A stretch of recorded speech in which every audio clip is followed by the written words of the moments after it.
최자실 목사님은 1915년 8월 15일 황해도 해주군에서 태어났습니다.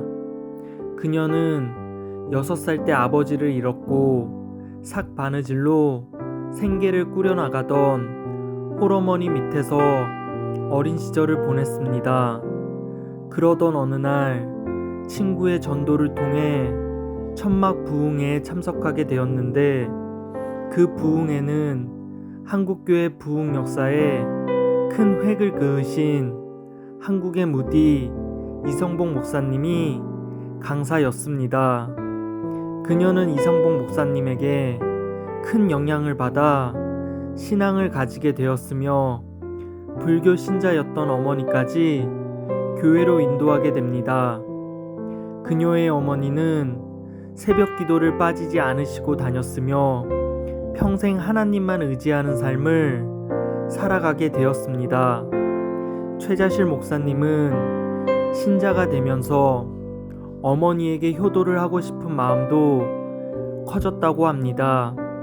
그녀는 열심히 공부했고 지금의 숙명여고인 명신여학교 졸업을 앞두고 평양도립병원 간호원 양성소에 들어가는 시험을 치렀습니다.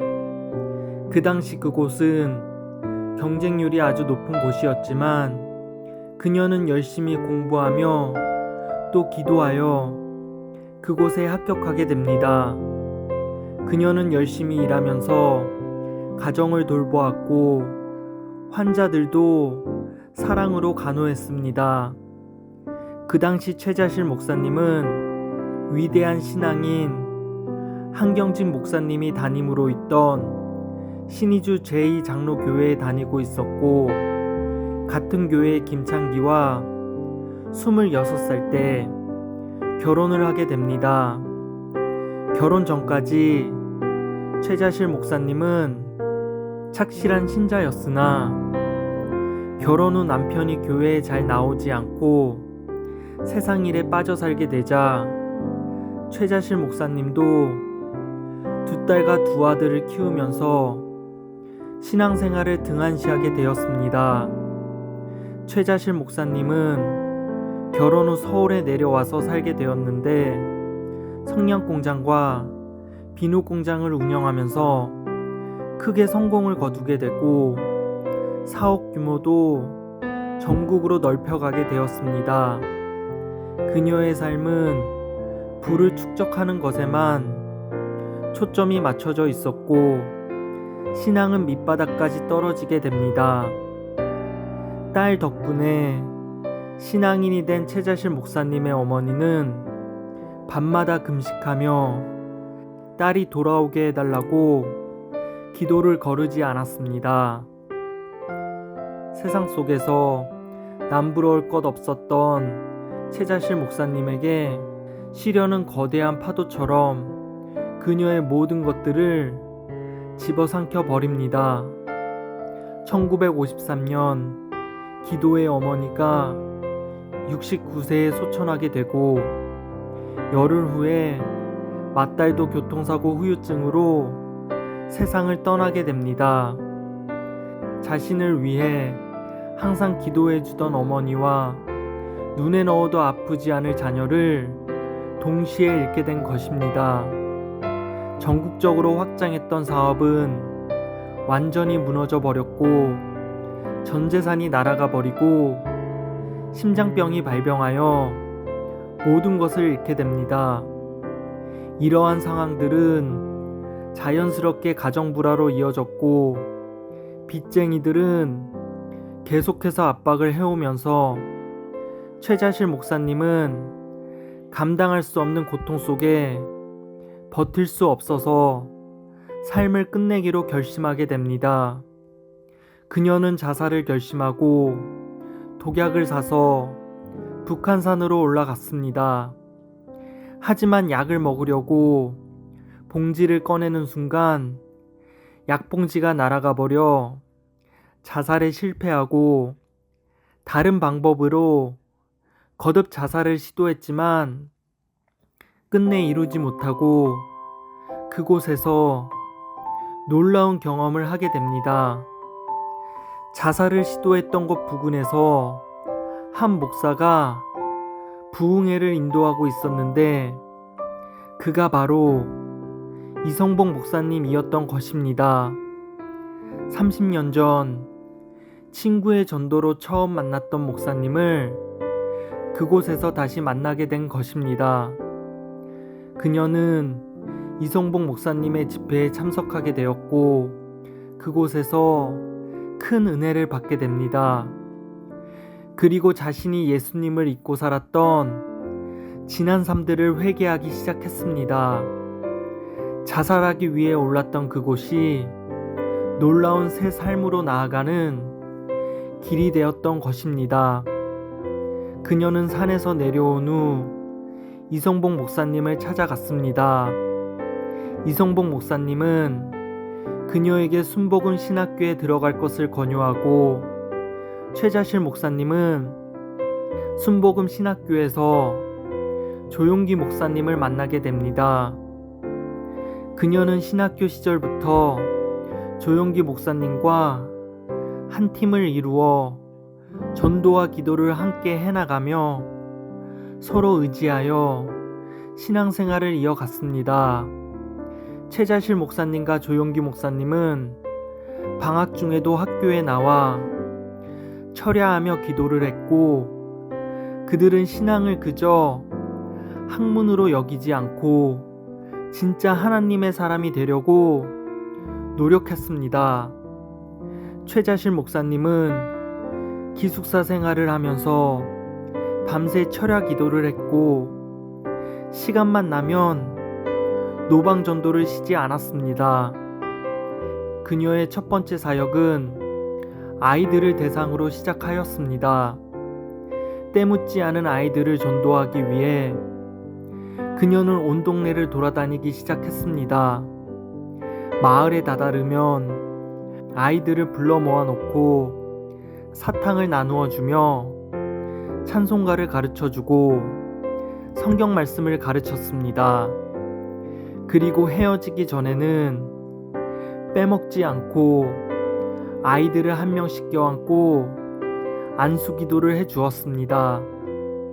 이렇게 시작해서 아이들이 60명, 70명씩 모이기 시작하자 불광동에 천막교회를 세웠습니다. 훗날 최자실 목사님과 조용기 목사님이 세운 순복음교회는 성도 수가 75만 명이 되기까지 크게 성장했지만 처음 천막교회를 개척했던 이곳의 성도 수는 불과 5명이었습니다.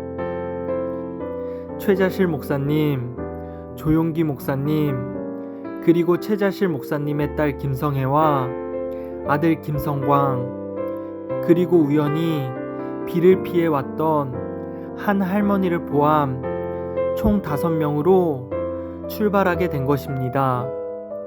1958년 당시 대한민국은 6.25 전쟁 직후에 황폐한 생활 속에서 병들고 가난한 사람들이 넘쳐나는 시기였습니다. 나라가 부유하지 않았기에 병이 들어도 병원에 가지 못하는 이들이 많았고 배고파도 먹지 못하는 사람들이 천지였습니다. 세상 속에서 그들은 관심의 대상이 아니었지만 예수님도 그랬듯이 최자실 목사님은 가난한 사람들과 병자들에게 관심을 가지기 시작했습니다. 굶주린 이들에게 먹을 것을 나누어 주었고 병든 자들을 위해 기도하기 시작했습니다. 소문을 듣고 사람들이 모이기 시작했고 기도를 통한 심유의 역사로 부흥이 일어나기 시작했습니다. 비록 작은 천막교회였지만 놀라운 하나님의 역사가 일어나기 시작한 것입니다. 무당들이 회개하고 주정뱅이들이 술을 끊고 병든 자들이 치유되는 갖가지 역사가 일어나기 시작했습니다. 사람들이 모여들기 시작했고 최자실 목사님은 조용기 목사님에게 사역의 협력을 부탁하기에 이르게 됩니다. 1958년 5명으로 출발했던 제적교인이 500명으로 늘어나게 되었고 1961년 천막교회 개척 3년 만에 서대문구 우주로에 1,500석의 순복음 중앙교회를 개척하게 됩니다. 이곳에서는 천막교회에서 일어났던 것에 몇 갑절이나 되는 기적과 부흥이 일어나게 됩니다.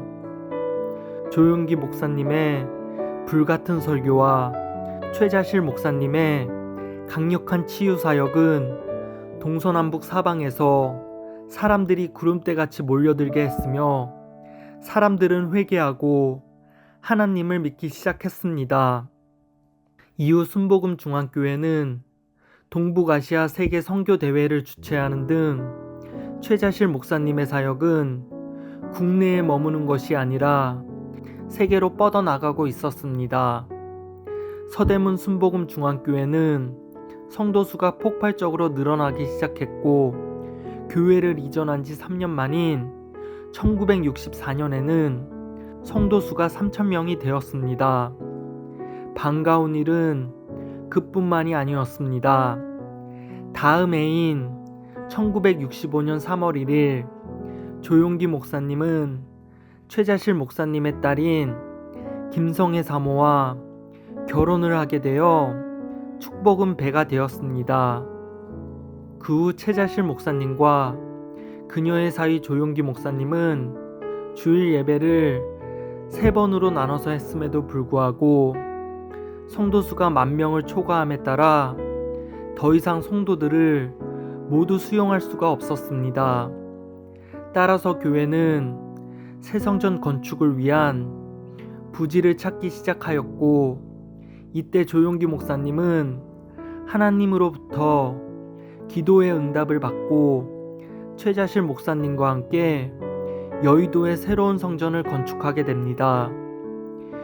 교회의 규모가 컸기에 건축비는 상상할 수 없을 정도로 어마어마했고 많은 이들은 교회가 이 거대한 빚을 감당할 수 없을 거라 여겼습니다. 게다가 새 성전의 건축 공사가 시작하자마자 중동 석유 파동이 일어났으며 달러에 대한 원화 가치가 급락하게 되었습니다. 이로 인해 건축 자재 값이 폭등하고 사회적으로 실업자 수가 급증하자 헌금이 줄어들고 은행의 융자도 축소되어 부채 압박은 극에 달했습니다. 결국 위기를 버티지 못하고 교회 건축은 올스톱되는 상황에 이르게 되었습니다. 하지만 하나님의 기적을 믿기에 조용기 목사님과 최자실 목사님은 끊임없이 기도하고 이 모든 위기를 하나님에게 전적으로 맡겼습니다. 조용기 목사님은 매일 밤 건축이 완성되지 않은 성전 지하실에서 뚝뚝 떨어지는 녹물을 맞으며 목숨을 걸고 하나님께 눈물로 부르짖다가 시멘트 바닥에 쓰러지기를 반복했다고 합니다. 이에 감동하여 성도들 사이에서도 교회 살리기 운동이 일어나 매일 밤 수백 명의 성도들이 지하실 바닥에 엎드려 금식 기도를 올렸다고 합니다. 그 결과 성전은 다시 건축되기 시작했고 마침내 1973년 9월 완공되어서 그해 9월 23일 감격의 첫 예배를 드리게 되었습니다. 최자실 목사님은 여의도 성전이 완공되기까지 경기도 파주군에 있던 교회 묘지 창고에서 철야와 금식을 멈추지 않았고 그 자리에서부터 발전한 기도원은 오늘날 하루 평균 3,500명의 성도들과 매년 1만여 명 이상의 외국인 성도들이 찾아오는 국제적인 금식 기도원으로 성장하였습니다. 여의도로 성전을 옮긴 후 교회는 세계 역사에 없던 기적의 부흥을 하기 시작합니다. 말 그대로 슈퍼 초대형 교회로의 성장을 하기 시작한 것입니다. 1979년에는 10만 성도를 넘어섰고 1981년에는 2년 만에 2배가 증가한 20만 성도가 되었습니다. 또한 교회는 여기에 만족하지 않았고 제자훈련을 위해 교육관을 세우고 선교센터를 세워서 해외 선교에 앞장서는 교회로 성장해 나갑니다. 여의도 순복음교회는 1984년 40만 성도가 되었으며 1992년에는 70만 성도를 돌파했고 전국 각지에 지교회를 세워 지역사회 복음화도 등한시하지 않았습니다. 세계에서 제일 많은 재적 성도를 가지고 있는 여의도 순복음교회는 분명 하나님의 은혜로 만들어진 교회이고 그 과정에서 하나님은 최자실 목사님을 크게 쓰셔서 많은 치유와 기적이 일어나게 하셨습니다. 최자실 목사님은 그 후 세계 방방곳곳을 돌아다니며 선교활동에 전념하셨고 1989년 11월 9일 미국에서 향년 75세에 이르기로 하나님의 부르심을 받았습니다. 11월 15일 최자실 목사님의 유해는 한국으로 옮겨졌고 발인과 함께 오산리에 있는 최자실 기념 금식 기도원으로 안치되었습니다. 그녀가 하늘나라로 떠난 지 30년이 넘었지만 많은 신앙인들은 여전히 그녀를 기억하며 추모하고 매년 수많은 이들이 오산리 기념 금식 기도원을 찾고 있습니다.